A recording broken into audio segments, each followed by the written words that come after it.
ನಮಸ್ಕಾರ, ಆರ್ಗ್ಯಾನಿಕ್ ಕಿಚನ್ಗೆ ಸ್ವಾಗತ. ಇವತ್ತು ಮಧ್ಯಾಹ್ನದ ಲಂಚಿಗೆ ಕ್ವಿಕ್ ಆ್ಯಂಡ್ ಈಸಿಯಾಗಿ ಸಿಂಪಲ್ಲಾಗಿ ಒಂದು ರೆಸಿಪಿ ಮಾಡ್ಕೊಳ್ತಾ ಇದ್ದೀನಿ. ದಾಲ್ ರೈಸ್ ಹಾಗೆಯೇ ನೆಂಚ್ಕೊಳ್ಳಿಕ್ಕೆ ಚಪ್ಪರದವರೆಕಾಯಿ ಹಾಗೆಯೇ ಆಲೂಗೆಡ್ಡೆ ಹಾಕಿ ಪಲ್ಯ ಮಾಡ್ಕೊಳ್ತಾ ಇದ್ದೀನಿ. ದಾಲ್ ರೈಸ್ಗೂ ಈ ಪಲ್ಯಕ್ಕೂ ಕಾಂಬಿನೇಷನ್ ತುಂಬಾ ಚೆನ್ನಾಗಿರುತ್ತೆ. ಕ್ವಿಕ್ ಆ್ಯಂಡ್ ಈಸಿಯಾಗಿ ಬೇಗನೆ ಮಾಡ್ಕೊಳ್ಬಹುದು. ಏನೂ ತರಕಾರಿ ಇಲ್ಲ ಅಂತ ಹೇಳಿದಾಗ ಈ ದಾಲ್ ರೈಸ್ನ ಆರಾಮಾಗಿ ಮಾಡಿಕೊಂಡು ತಿನ್ನಬಹುದು. ಟೇಸ್ಟಿಯಾಗೂ ಸಹ ಚೆನ್ನಾಗಿರುತ್ತೆ. ಬನ್ನಿ ಹೇಗೆ ಮಾಡೋದು ಅಂಥೇಳಿ ನೋಡೋಣ. ಮೊದಲಿಗೆ ನಾನಿಲ್ಲಿ ಮಸೂರ್ ದಾಲ್ನ ತೊಗೊಳ್ತಾ ಇದ್ದೀನಿ. ಮನೆಯಲ್ಲಿ ಎಷ್ಟು ಜನ ಇರ್ತಾರೋ ಅಷ್ಟು ಕ್ವಾಂಟಿಟಿನಲ್ಲಿ ನಾವು ದಾಲ್ನ ಯೂಸ್ ಮಾಡ್ಕೊಳ್ಬಹುದು.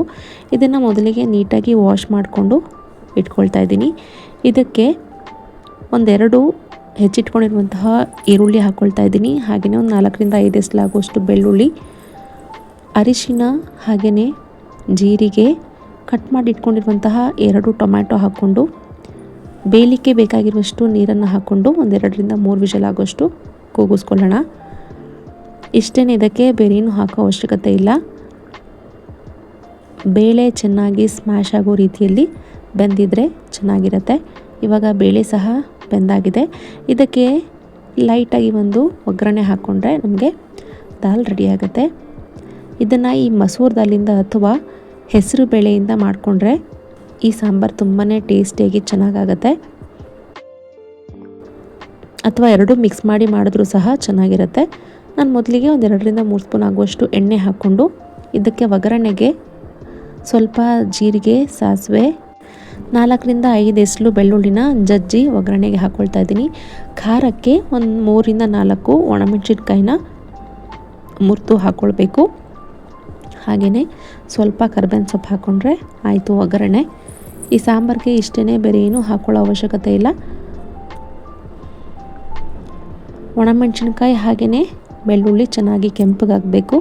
ಇದಾದಮೇಲೆ ಇವಾಗ ಬೇಯಿಸಿ ಇಟ್ಕೊಂಡಿರುವಂಥ ಬೇಳೆನ ಇದರಲ್ಲಿ ಹಾಕಿ ರುಚಿಗೆ ತಕ್ಕಷ್ಟು ಉಪ್ಪನ್ನು ಹಾಕಿ ಒಂದು 2 ನಿಮಿಷ ಅದನ್ನು ಕುದಿಲಿಕ್ಕೆ ಬಿಟ್ಟು ಕೊನೆಯಲ್ಲಿ ಕೊತ್ತಂಬರಿ ಸೊಪ್ಪು ಹಾಕ್ಕೊಂಡ್ರೆ ಅನ್ನ ಜೊತೆಗೆ ದಾಲ್ ರೆಡಿ ಆಗುತ್ತೆ. ಇದು ಹೀಗೇ ಗಟ್ಟಿಯಾಗಿದ್ದು ತಿನ್ಲಿಕ್ಕೆ ಸಹ ಚೆನ್ನಾಗಿರುತ್ತೆ. ಇಲ್ಲ ಸ್ವಲ್ಪ ತೆಳ್ಳಗೆ ಮಾಡ್ಕೊಳ್ತೀನಿ ಅಂತ ಹೇಳೋರು ಸ್ವಲ್ಪ ನೀರನ್ನು ಜಾಸ್ತಿನೂ ಸಹ ಹಾಕ್ಕೊಳ್ಬಹುದು. ಇದರಲ್ಲಿ ನಾವು ಖಾರ ಜಾಸ್ತಿ ಏನೂ ಹಾಕ್ಕೊಳ್ದೇ ಇರೋ ಕಾರಣ ಆರಾಮಾಗಿ ಇದನ್ನು 7ರಿಂದ 10 ತಿಂಗಳ ಮಕ್ಕಳಿಗೆ ಆರಾಮಾಗಿ ತಿನ್ನಿಸ್ಕೊಳ್ಬಹುದು. ಬರೀ ದಾಲನ್ನು ಎತ್ತಿಟ್ಕೊಂಡು ಅನ್ನ ಸ್ಮ್ಯಾಶ್ ಮಾಡಿಕೊಂಡು ಮಕ್ಕಳಿಗೆ ತಿನ್ನಿಸ್ಲಿಕ್ಕೂ ಸಹ ಚೆನ್ನಾಗಿರುತ್ತೆ. ಇದರಲ್ಲಿ ಕ್ಯಾರೆಟ್ ಅಥವಾ ಏನಾದರೂ ವೆಜಿಟೇಬಲ್ಸ್ನ ಮಿಕ್ಸ್ ಮಾಡಿಕೊಂಡ್ರೆ ಮಕ್ಕಳಿಗೆ ತಿನ್ಸೋಕೆ ಚೆನ್ನಾಗಿರುತ್ತೆ. ಇವಾಗ ಸಿಂಪಲಾಗಿರುವಂಥ ಒಂದು ದಾಲ್ ರೆಡಿಯಾಗಿದೆ. ಇದಕ್ಕೆ ಪಲ್ಯವಾಗಿ ನಾನು ಚಪ್ಪರದವರೆಕಾಯಿ ಹಾಕಿ ಪಲ್ಯ ಮಾಡ್ಕೊಳ್ತೀನಿ. ನಮಗೆ ಯಾವ ಪಲ್ಯ ಇಷ್ಟ ಆಗುತ್ತೋ ಮಾಡ್ಕೊಳ್ಬೋದು. ಇದನ್ನೇ ಮಾಡ್ಕೊಳ್ಬೇಕು ಅಂಥೇಳಿ ಏನೂ ಇಲ್ಲ. ಮೊದಲಿಗೆ ಚಪ್ಪರದವರೆಕಾಯಿನ ತುದಿ ನಾರನ್ನು ಬಿಡಿಸ್ಕೊಳ್ಳೋಣ. ಇದಾದಮೇಲೆ ನಮಗೆ ಎಷ್ಟು ಸೈಜ್ನಲ್ಲಿ ಬೇಕೋ ಆ ರೀತಿ ಕಟ್ ಮಾಡಿಕೊಂಡು ಇದರ ಜೊತೆಗೆ ಒಂದೇ ಒಂದು ಆಲೂಗೆಡ್ಡೆನ ಸಹ ಹಾಕ್ಕೊಳ್ತೀನಿ. ಚಪ್ಪರದವರೆಕಾಯಿ ಜೊತೆಗೆ ಆಲೂಗೆಡ್ಡೆ ಕಾಂಬಿನೇಷನ್ ಚೆನ್ನಾಗಿರುತ್ತೆ. ಎರಡು ಮಿಕ್ಸ್ ಮಾಡಿಕೊಂಡ್ರೆ ಇದೆರಡನ್ನು ಸಣ್ಣಗೆ ಕಟ್ ಮಾಡಿ ಇಟ್ಕೊಳ್ತೀನಿ. ಮೊದಲಿಗೆ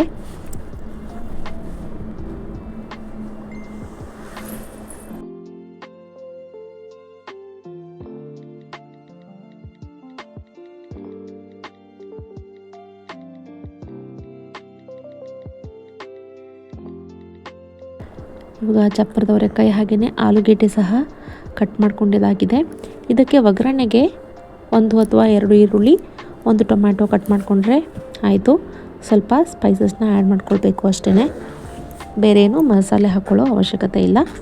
ಈಗ ಮೊದಲಿಗೆ ಕಡಾಯಿಗೆ 1-2ರಿಂದ 3 ಸ್ಪೂನ್ ಆಗುವಷ್ಟು ಎಣ್ಣೆ ಹಾಕ್ಕೊಂಡು ಸಾಸಿವೆ, ಜೀರಿಗೆ, ಸ್ವಲ್ಪ ಅರಿಶಿನ ಹಾಗೆಯೇ ಸಣ್ಣಕ್ಕೆ ಹೆಚ್ಚಿಟ್ಕೊಂಡಿರುವಂತಹ ಈರುಳ್ಳಿ ಹಾಗೆ ಟೊಮ್ಯಾಟೊ ಹಾಕ್ಕೊಂಡು 1-2ರಿಂದ 3 ನಿಮಿಷ ಈರುಳ್ಳಿ ಕೆಂಪಗಾಗುವವರೆಗೂ ಫ್ರೈ ಮಾಡ್ಕೊಳ್ಬೇಕು.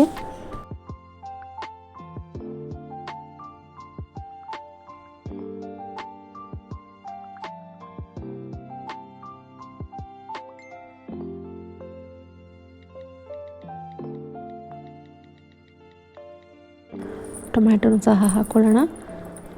ಟೊಮ್ಯಾಟೊ ಸಹ ಒಂದೇ 1 ನಿಮಿಷ ಫ್ರೈ ಮಾಡಿಕೊಂಡು ಇದ್ರ ಜೊತೆಗೇ ಮೊದಲಿಗೆ ನಾನು ಆಲೂಗೆಡ್ಡೆನ ಹಾಕ್ಕೊಂಡು 2 ನಿಮಿಷ ಬೇಯಲಿಕ್ಕೆ ಬಿಡ್ತೀನಿ. ಆಲೂಗೆಡ್ಡೆ ಸ್ವಲ್ಪ ಗಟ್ಟಿಯಾಗಿರೋದ್ರಿಂದ ಮೊದಲೇ ಬೇಯಿಸ್ಕೊಂಡು ಆಮೇಲೆ ಚಪ್ಪರದ ಅವರೆಕಾಯಿ ಹಾಕ್ಕೊಂಡ್ರೆ ಒಳ್ಳೆಯದು. ಚಪ್ಪರದ ಅವರೆಕಾಯಿ ಒಂದು 2ರಿಂದ 3 ನಿಮಿಷಕ್ಕೆಲ್ಲ ಚೆನ್ನಾಗಿ ಬೆಂದುಬಿಡತ್ತೆ. ಹಾಗಾಗಿ ಆಲೂಗೆಡ್ಡೆ ಹಾಕ್ಕೊಂಡು 1-2 ನಿಮಿಷ ಇದರಲ್ಲೇ ಫ್ರೈ ಮಾಡ್ಕೊಳ್ಳೋಣ. ಈ ಪಲ್ಯನ ಆರಾಮಾಗಿ ಚಪಾತಿ ದೋಸೆಗೂ ಸಹ ಸರ್ವ್ ಮಾಡ್ಬೋದು. ತುಂಬಾ ಚೆನ್ನಾಗಿರುತ್ತೆ, ತುಂಬಾ ಈಸಿನೂ ಸಹ. ತರಕಾರಿ ಕಟ್ ಮಾಡಿಕೊಂಡ್ರೆ ಒಂದು 5-10 ನಿಮಿಷಕ್ಕೆಲ್ಲ ರೆಡಿಯಾಗುವಂಥ ಪಲ್ಯ ಇದು. ಇವಾಗ ಆಲೂಗೆಡ್ಡೆ ಸಹ ಚೆನ್ನಾಗಿ ಬೆಂದಿದೆ.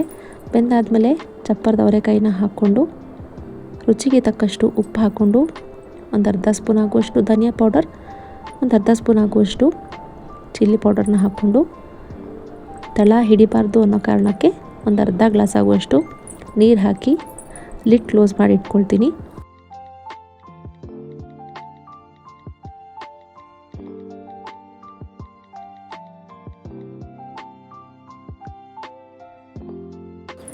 ಇದಿಷ್ಟನ್ನು ಹಾಕಿ ಚೆನ್ನಾಗಿ ಮಿಕ್ಸ್ ಮಾಡಿ ಒಂದು 5 ನಿಮಿಷ ಲಿಡ್ ಕ್ಲೋಸ್ ಮಾಡಿಟ್ರೆ ಈ ಪಲ್ಯ ರೆಡಿ ಆಗುತ್ತೆ.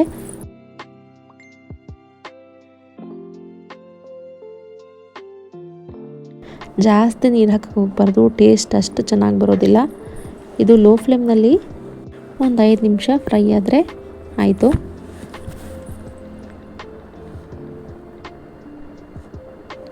ತುಂಬ ತೆಳ್ಳಗೆ ಮಾಡಿಕೊಂಡ್ರೆ ಈ ಪಲ್ಯ ನಮಗಷ್ಟು ಟೇಸ್ಟ್ ಕೊಡೋದಿಲ್ಲ. ಆ ನೀರೆಲ್ಲ ಒಂದು ಅರ್ಧ ಗ್ಲಾಸು ಒಂದು 5 ನಿಮಿಷಕ್ಕೆಲ್ಲ ಹಿಂಗೋಗುತ್ತೆ. ಪಲ್ಯ ಡ್ರೈ ಆಗಿಯೇ ಇರಬೇಕು ಇದು. ಇವಾಗ ನೀರೆಲ್ಲ ಹಿಂಗಿ ಚೆನ್ನಾಗಿ ವೆಜಿಟೇಬಲ್ ಸಹ ಬೆಂದಿದೆ. ಕೊನೆಯಲ್ಲಿ ಸ್ವಲ್ಪ ಕೊತ್ತಂಬರಿ ಸೊಪ್ಪು ಹಾಕ್ಕೊಂಡು ಮಿಕ್ಸ್ ಮಾಡ್ಕೊಳ್ಳೋಣ.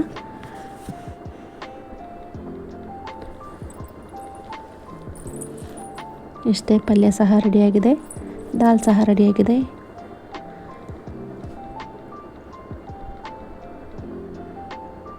ನೋಡಿ, ಆಲೂಗೆಡ್ಡೆ ಸಹ ಚೆನ್ನಾಗಿ ಬೆಂದಿದೆ.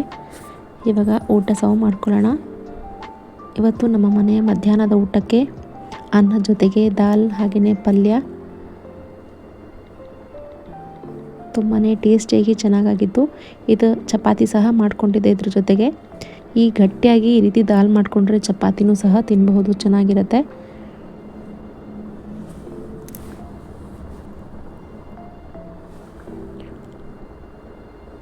ಸ್ವಲ್ಪ ಮೊಸರು ಸಹ ಇದ್ದರೆ ಕೊನೆಯಲ್ಲಿ ಊಟ ಕಂಪ್ಲೀಟ್ ಆಗೋದಿಲ್ಲ ಅಲ್ವಾ.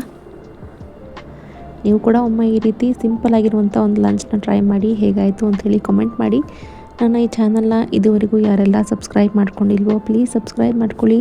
ಈ ವಿಡಿಯೋಸ್ನ ನಿಮ್ಮ ಫ್ರೆಂಡ್ಸ್ ಆ್ಯಂಡ್ ಫ್ಯಾಮಿಲೀಸ್ಗೂ ಕೂಡ ಶೇರ್ ಮಾಡಿ. ಈ ವಿಡಿಯೋಗೆ ಲೈಕ್ ಹಾಗೂ ಕಮೆಂಟ್ ಮಾಡೋದನ್ನು ಮರಿಬೇಡಿ. Thank you.